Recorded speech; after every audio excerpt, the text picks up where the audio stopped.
Monsieur, que je suis fâché de tous les coups qu'ils vous ont donnés. Cela n'est rien.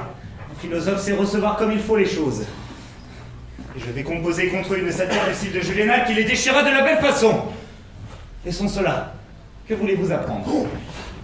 Tout ce que je pourrais, car j'ai toutes les envies du monde d'être savant.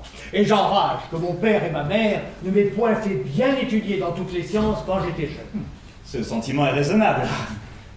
Nam sine doctrina vitae quasi mortis imago. Vous entendez cela et vous savez le latin sans doute. Oui. Mais faites comme si je ne le savais pas. Expliquez-moi ce que cela veut dire. Cela veut dire que sans la science, la vie est presque une image de la mort. Cela t'a raison. N'avez-vous point quelques principes, quelques commencements des sciences? Ah oui, je sais lire et écrire. Par où vous plaît-il que nous commencions? Voulez-vous apprendre la logique? Qu'est-ce que c'est, cette logique? C'est elle qui enseigne les 3 opérations de l'esprit. Quelles sont-elles, ces 3 opérations de l'esprit? La première, la seconde et la troisième. La première est de bien concevoir par le moyen des universaux. La seconde, de bien juger par le moyen des catégories. Et la troisième, de bien tirer une conséquence grâce au moyen des figures. Barbara, Célarinthe, Dari, Ferriot, Baralipton, etc. Et il y a trop de mots rébarbatifs dans tout cela. Non, cette logique-là ne me convient point. Non, apprenons quelque chose qui soit plus joli. Voulez-vous apprendre la morale? La morale? Oui. Qu'est-ce qu'elle dit, cette morale? Elle traite de la félicité et enseigne aux hommes à modérer leurs passions. Non, laissons cela. Je suis bilieux comme tous les diables et il n'y a pas de morale qui tienne. Je veux pouvoir me mettre en colère tout mon sou quand il m'en prend l'envie. Est-ce la physique que vous voulez apprendre? Et qu'est-ce qu'elle chante, cette physique? C'est elle qui explique les principes des choses naturelles et les propriétés du corps, qui discourt de la nature des éléments, des métaux, des minéraux, des pierres, des plantes et des animaux, et nous enseigne les causes de tout. Les météores, l'arc-en-ciel, les feux volants, les éclairs, le tonnerre, la foudre, la pluie, la neige, la grêle, les vents et les tourbillons. Il y a trop de tintamarre là-dedans, trop de brouillamini. Que voulez-vous donc que je vous apprenne?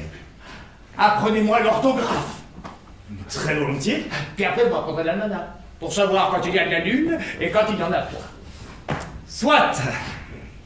Pour bien suivre votre pensée et traiter cette matière en philosophe, il faut commencer selon l'ordre des choses par une exacte connaissance de la nature des lettres et de la différente manière de les prononcer toutes. Et là-dessus, j'ai à vous dire que les lettres sont divisées en voyelles, ainsi dites voyelles parce qu'elles expriment les voix, et en consonnes, ainsi appelées consonnes parce qu'elles sonnent avec les voyelles et ne font que marquer les diverses articulations des voix. Il y a 5 voyelles ou voix. A, E, I, O, U. J'entends tout cela. Bien. La voix A se forme en ouvrant fort la bouche. A. Ah! Oui.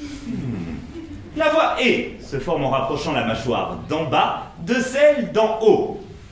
A, E. Ah! Et oh, ma foi, oui. Oh, que cela est beau. Que cela est beau. La voix I se forme en rapprochant encore davantage les mâchoires l'une de l'autre et écartant les 2 coins de la bouche vers les oreilles. A, E, I. A, et I. Cela est vrai. Vive la science. La voix O se forme en rouvrant les mâchoires et rapprochant les lèvres par les 2 coins, le haut et le bas. Oh! Oh! Oh! Il n'y a rien de plus véritable. A, E, I, O, I, O. Oh, ça c'est admirable. I, O, I, O. L'ouverture de la bouche fait justement comme un petit rond, qui représente un O. Ah, mais vous avez raison. Oh, oh, oh, la belle chose que de savoir quelque chose. La voix U se forme en rapprochant les dents, sans les joindre entièrement, et allongeant les 2 lèvres en dehors, les approchant aussi l'une de l'autre, sans les joindre tout à fait. U.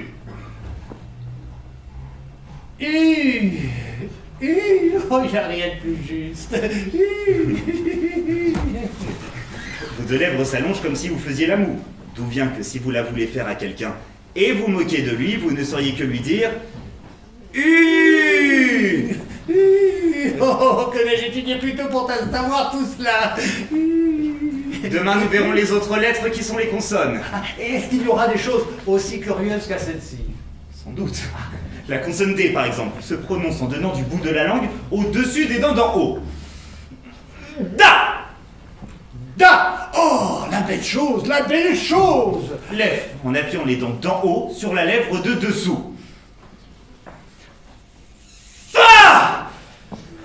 Fa! Fa! Vous avez raison.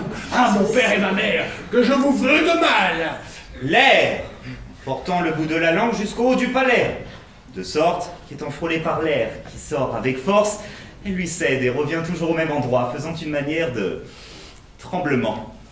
Ra!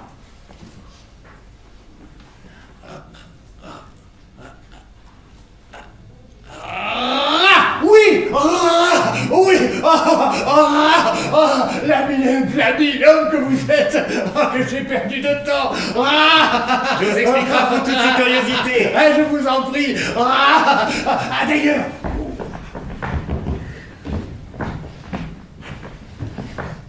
Il faut que je vous fasse une confidence. Je suis amoureux d'une personne de grande qualité. Et je souhaiterais que vous m'aidassiez à lui écrire quelques mots sur un petit billet que je veux jeter à ses pieds. Fort bien. Ça sera galant, oui. Sans doute. Sont-ce des vers que voulez-vous les écrire? Non, non, point de vers. Vous ne voulez que de la prose. Je ne veux ni prose ni vers. Et il faut bien que ce soit l'un ou l'autre. Et pourquoi donc? Pour la simple et bonne raison, monsieur, qu'il n'y a pour s'exprimer que la prose ou les vers. Il n'y a que la prose ou les vers? Non, monsieur. Tout ce qui n'est point prose est vers, et tout ce qui n'est point vers est prose. Et quand je parle, qu'est-ce que cela est donc? De la prose. Quand je dis Nicole, apportez-moi mes pantoufles, ou me donnez mon bonnet de nuit, c'est de la prose. Eh oui, monsieur. Voilà plus de 40 ans que je fais de la prose, sans que j'en suce rien. Et je me suis le plus obligé du monde de m'avoir appris cela. Bon, alors, je voudrais donc que vous me mettiez sur ce billet « Belle marquise, vos beaux yeux me font mourir d'amour ». Mais je souhaiterais que cela fût mis d'une manière galante, que cela fût tourné gentiment. Maître, que les feux de ses yeux réduisent votre cœur en cendres, que vous souffrez pour elle nuit et jour, les violences d'un amour... Non, non, non, je ne veux rien de tout cela, je ne veux que ces mots. Belle marquise, vos beaux yeux me font mourir d'amour. Il faut bien étendre un peu la chose. Non, vous dites, je ne veux que ces mots-là sur mon billet. Mais bien arrangés, comme il faut, mis à la mode. Alors, je vous prie de me dire un peu pour voir les différentes façons dont on les peut mettre. On les peut mettre premièrement comme vous avez dit. Belle marquise, vos beaux yeux me font mourir d'amour. Ou bien, d'amour mourir me font, belle marquise, vos beaux yeux. Ou bien, vos beaux yeux, belle marquise d'amour, me font mourir. Ou bien, mourir, belle marquise d'amour, vos beaux yeux me font.